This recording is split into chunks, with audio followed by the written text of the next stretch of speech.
Hello, my name is Glenn Oder. I'm the Executive Director of the Fort Monroe Authority, and welcome to Fort Monroe, the state of the fort.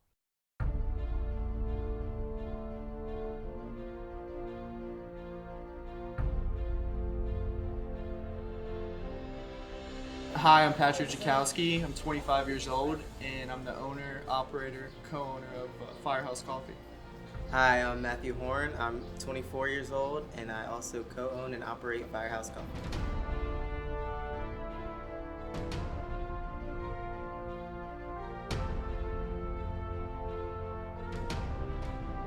I'm Donnie Tuck, Mayor of the City of Hampton, Virginia. I'm Joan Baker, and I am the former HR manager for the Fort Monroe Authority. I was employee number one at the Fort Monroe Authority from the very beginning, and am very proud of that. And I also was a resident, lucky enough to live at Fort Monroe for 5 years. Hi, my name's Kristen Talkin-Spalding, and while I'm currently the Deputy Regional Director for Interior Region 1, back in November of 2011, I had the pleasure of being the first superintendent of the newly established Fort Monroe National Monument.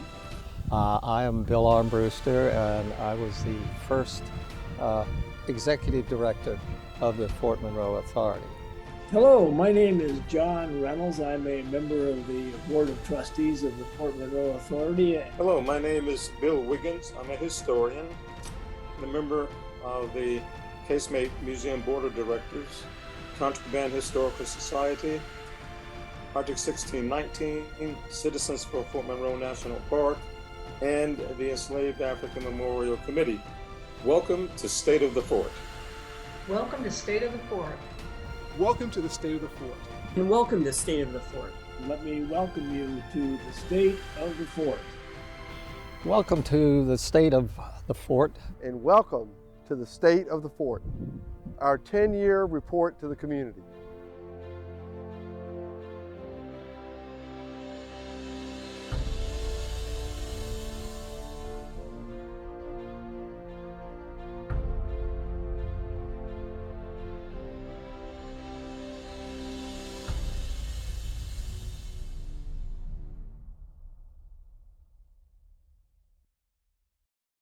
For me, Fort Monroe means so much.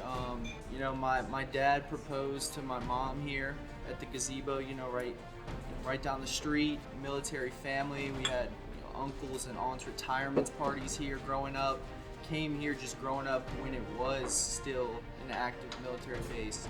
There's so many memories just growing up here and being involved in the community now with the opportunity and being able to put our mark on it is really just special to me. When I think about my experiences at Fort Monroe, there are just numerous memories I have. Certainly the one that really stands out is the August 2019 400-year commemoration of the arrival of the first Africans. That will always be a lasting impression and lasting memory, just because of just the sense of place, of history, of individuals coming to this spot from all across the world. It's just something that's pretty much indescribable. My favorite part about Fort Monroe, my favorite experience, is standing at the edge of the entrance of the Chesapeake Bay and starting to first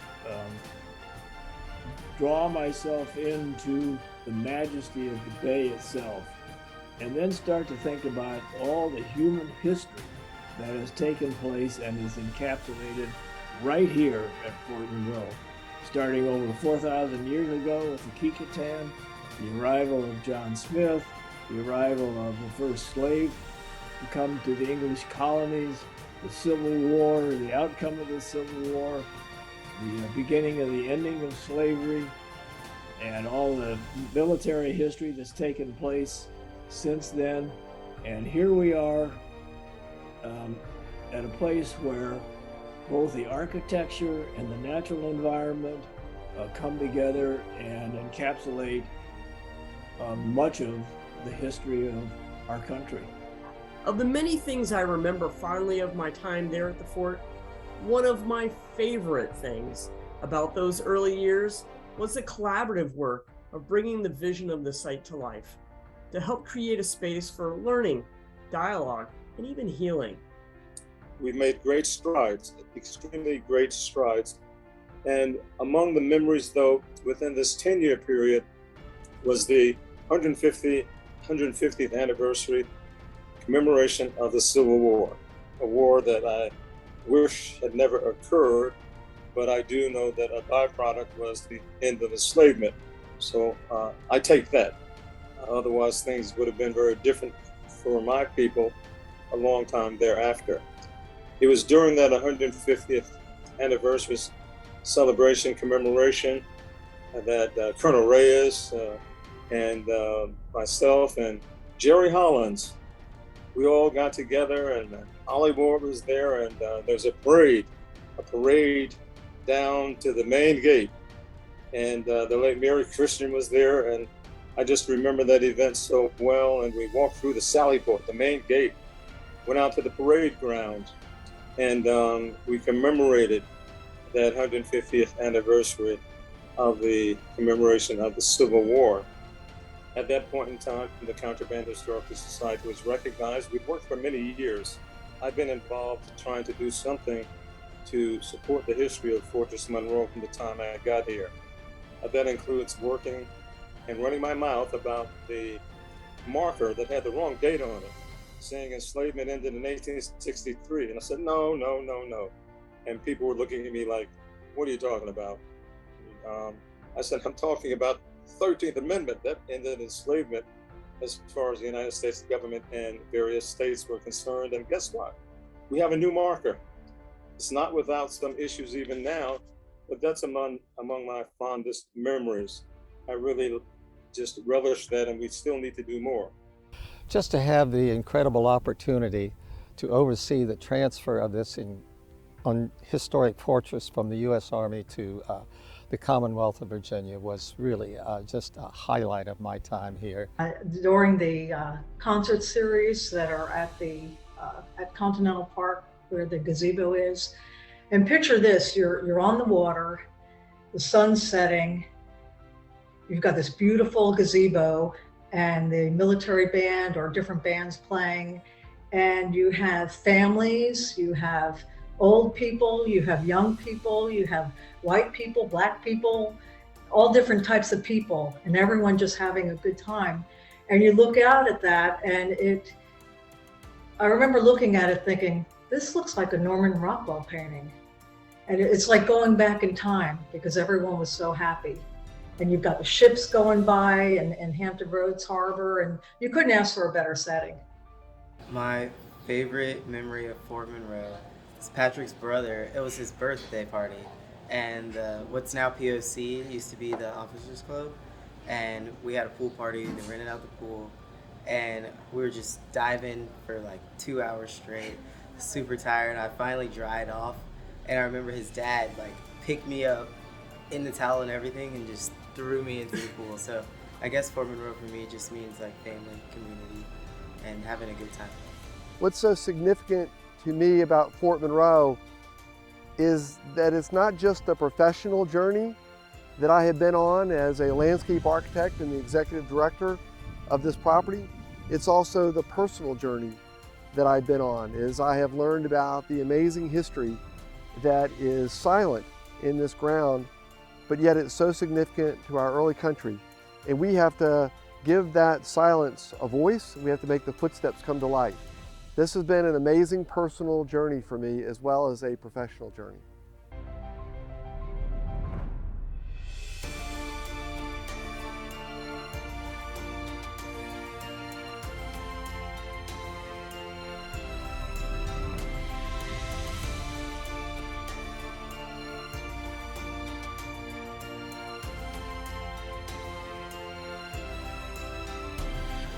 When I think about a vision for Fort Monroe, I have a picture of my wife and myself at a visioning ceremony back in, I think, early 2010. And I think about all the different charrettes and planning sessions that have taken place since that time. So it'd probably be selfish of me to offer my vision, but if since I've been asked that question, what I would think is this. that in addition to being a place where people come for social activities and cultural events, that we recognize and remember the sense of place, the historic significance that Fort Monroe has in just the forming of our country. The Native Americans who were here, the arrival of the first Africans, and when we talk about the historic triangle, as I've heard someone else say, it should be the historic quadrangle. And in this light, that I share kind of my hope for that fourth point of the historic diamond on the peninsula. That Fort Monroe, Old Point Comfort, continue to grow as a place of enjoyment, contemplation, and reconciliation for generations to come. We'd like to see Fort Monroe, I guess, put more on the map. I would like to travel to Idaho and say, hey, I was at Fort Monroe, and people know about Fort Monroe because it's that significant, not just historically, but it's just a natural treasure. My hopes and dreams for Fort Monroe follow my experience, and that is that I hope that we are able to allow people from all over the world to come here to see the majesty of its environment, the majesty of this incredible stone fort, and then reflect upon all of the history that took place here and what it has meant not only to the United States but to the world at large. Now, my hope for the future of Fort Monroe is to continue to promote it as the Freedom's Fortress, highlighting the role it played in the founding of the beginning of slavery and the beginning of the end of slavery. There are many iconic and historic forts around the country, and I've visited over 45 of them, but there's none that compare with the historic legacy that Fort Monroe has. Well, I look forward to helping the Fort Monroe Authority, Brother Glenn Oder, and everybody else. You know who you are, everyone who works with them, okay? Your names are included in that. And I look forward to seeing us build on the successes we have already. And there are many successes and things to be proud of. I want to make sure that Fort Monroe, Fortress Monroe, gets the global recognition. I emphasize the global recognition that it deserves as the very specific and significant part of the history of the world. If people look at the history of the world, the history of present-day Fort Monroe and the fortress should loom large. So I hope that at some point in time, the whole world appreciates Fort Monroe. We see an atmosphere that inspires people to learn their gifts, develop their skills, and learn their purpose.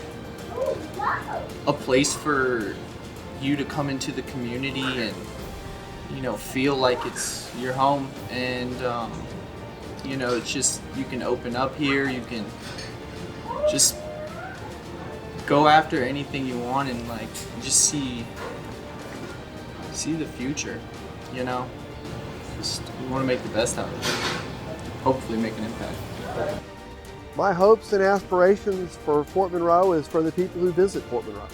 I hope that as people come to Fort Monroe, whether they're living here or they're working here or they're coming to enjoy the property, I hope that there is an educational opportunity for them where they will learn about the amazing history of Fort Monroe, perhaps see the past differently so that they can understand the present better. I refer to it as moving the needle. I hope that as we go forward at Fort Monroe, we can move the needle of people's lives as to what they know about Fort Monroe.